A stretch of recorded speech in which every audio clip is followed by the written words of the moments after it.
It's just so much. So much.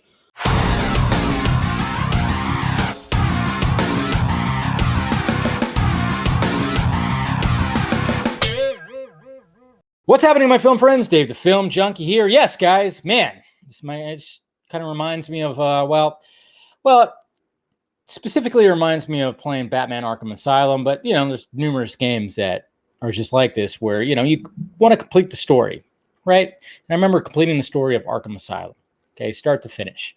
Made it all the way, and then it gives you that little percentage of how much the game you've completed, and it was like 26%. I went, what the fuck?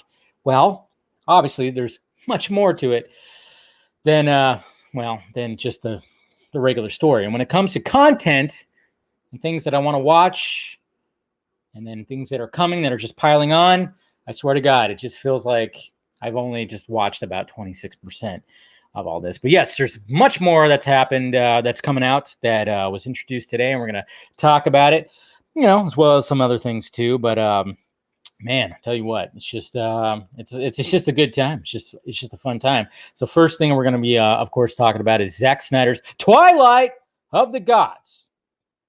Let's not forget that Jay Oliva is also part of this, guys, because some blogs out there that kind of forgot that. It was kind of funny because Jay Oliva was like, "Hey, I'm directing some of this. I'm part of this. Hello." It's Zack Snyder's Norse mythology series. Yes, of course. But Jay Oliva, it's a collaboration with Jay Oliva. So, but great cast right here. As we go to the list, obviously John Noble as Odin. How could he beat that? Oh, great Odin's Raven. He was just recently in Conjuring 3. Yeah. So, and he's been around. Good voice casting right there. And then we got, of course, we got Patterson Joseph as Loki. We got Corey Stoll. That's right. As Rafinkel. As Rafinkel, we got Jamie Chung, of course, who's worked with Snyder before. She'll be playing Hell. And then we got Jamie Clayton as the Sade Kona. We got Christopher, how does he say his last name? Hivju, something like that. I don't know. But, he's playing. And Very, and I'm trying to pronounce these names correctly, and I'm probably doing a horrible job. Lauren Cohen playing Inga. Oh, Lauren. Martha. Peter Stormare as Ulfer. Obviously, you know who that guy is. He's been around. He just shows up. Character actor. You just see him show up in random movies. He's been showing up for like the past 25, 30 years. So you know who he is. And then we got, what's his name? Pilu Asbek. But he's the one that's playing Thor. And then we got Rahul Kohli, which I know a lot of people, this is a little controversial because he has not been too kind when it comes to Snyder's other work, specifically revolving around the Snyder Cut. I saw a lot of people talking about it today, and I'm just kind of going, just get over it. Snyder does not care. He does not care. Maybe he is somewhat aware of it, but it's whatever. But now it's kind of funny because now this guy's getting a paycheck from Snyder's work, which is pretty funny. But at the same time, it's like, they don't care. It's still being professional. It's still being whatever.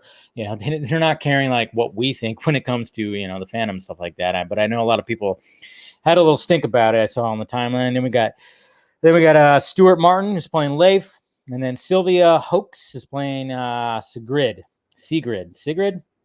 You know me, I'm bad with names. But there you go, guys. That's Twilight of the Gods right there. It's going to be interesting. And you know what? It's needed. It's needed. Because, we heard yesterday that Taika Waititi, what he said about Thor Love and Thunder is, we've upped the gags and the comedy. Which, good, that works over there. But we need a refresher. That's what. Moving from Norse god to God of the Sea, Aquaman 2 gets an official title from James Wan himself. That's right, guys. Look at that. We got Aquaman and the Lost Kingdom production meeting. Look at that. And I like how do they really have that? They actually make those little things that I remember doing that when I was, in elementary school. They really do that. Like, hey, James Wan, you're the director. It's just kind of funny. But so we got an official title that is Aquaman and the Lost Kingdom. Does anybody else feel like they could, maybe they didn't need and could have just been the Lost Kingdom? Well, I mean, I guess it's Aquaman and the Lost. I don't know. For some reason, I just kind of like, yeah. I mean, I guess it's just like one. At first, I was just kind of going, well, it's just Aquaman, the Lost Kingdom. That subtitle right there. But hey, if they want to put an "and," that's perfectly fine. I guess that's better than a subtitle and putting the little colons right there. I don't know, but yes, we officially got the title for Aquaman 2. James Wan, of course, ready to go, and I really hope, yeah. Just go buck wild, man. Go buck wild, please. And hopefully, he could really, obviously the Trench, the spinoff movie, The Trench is not going anywhere, sadly, but, that's perfectly fine. And I know, I just really hope that James Wan really puts more of that, I don't know, because like I said, after watching Zack Snyder's Justice League, after watching that, and then I watched Aquaman, I went, oh, okay. This doesn't hit as great as it did because, there's some, I'm like going, did James Wan really want a lot of that? And hopefully, I don't know. We'll see what happens when it comes to that. But it's pretty exciting. And then, of course, even Patrick Wilson underneath his Instagram chimed in talking about that he wanted to be free and stuff like that. Obviously, there's going to be Orm in it. Yes. I know, we already know that Patrick Wilson was training for it already. He said he began training for it. So there you go, guys. And then in the, I guess it was the article that was talking about this. It was talking about various other film projects when it comes to DC films. And they did mention, Batgirl, Green Lantern Corps, just many other ones. And then, of course, they said Supergirl as well, which we heard a while back that they were developing a Supergirl film. Now we could just actually push, we can actually put the face on Supergirl. So, I mean, that's good. That's good that we can actually put a face on it. But when it comes to DC films, anytime that anything's in development or in the works, well, that could also mean you may never hear about this fucking movie again. And speaking of DC films, that's right. One that's pretty much almost complete that they could just go, hey, here's a little bit more money, complete it, put it out there. Why not? Seems like a no-brainer. That's what I keep saying. No-brainer.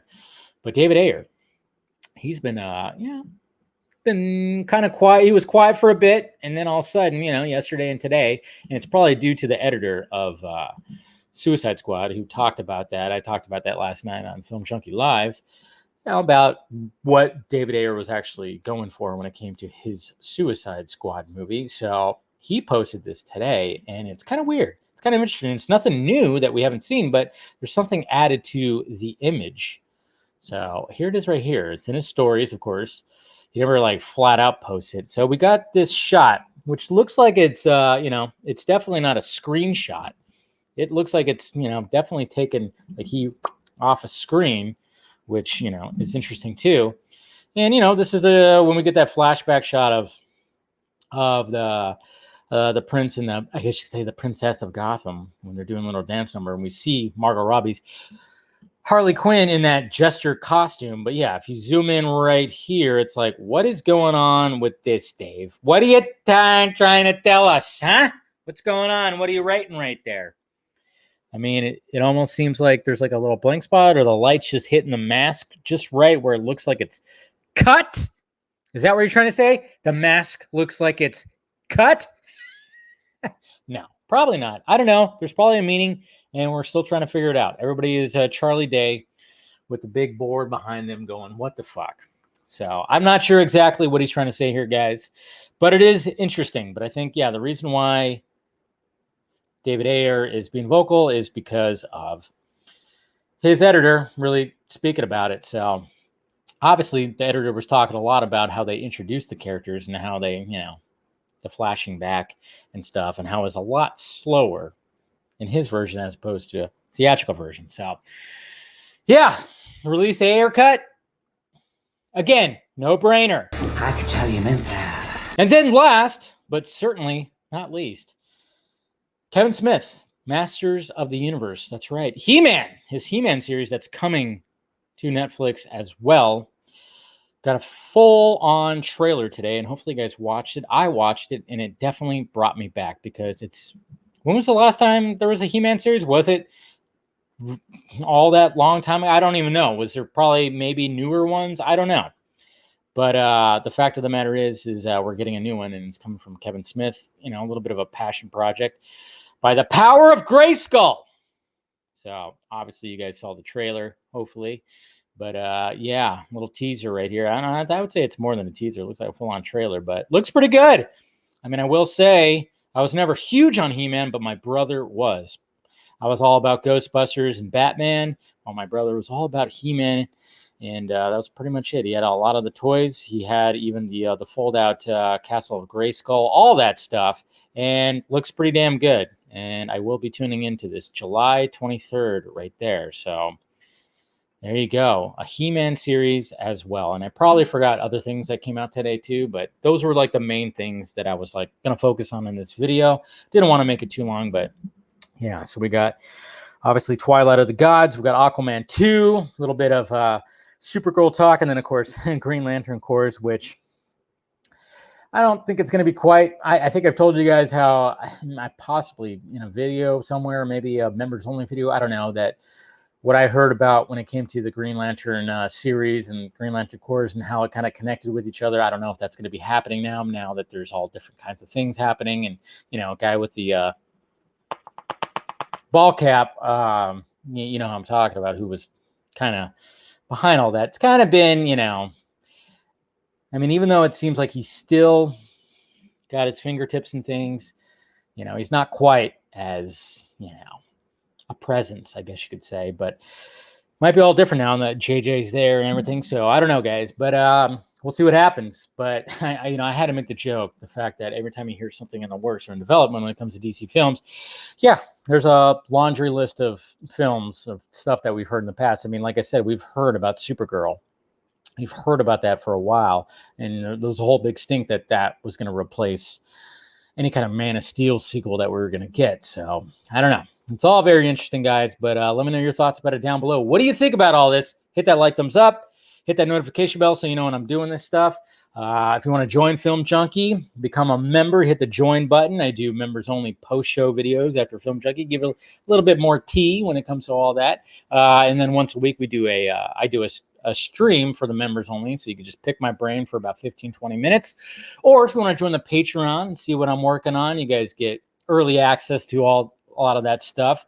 And yeah, you do all that. That helps out the pirate ship. And then, of course, the Film Junkie closet down below if you want to get some merch. All there for you guys. All right, guys. Talk to you later.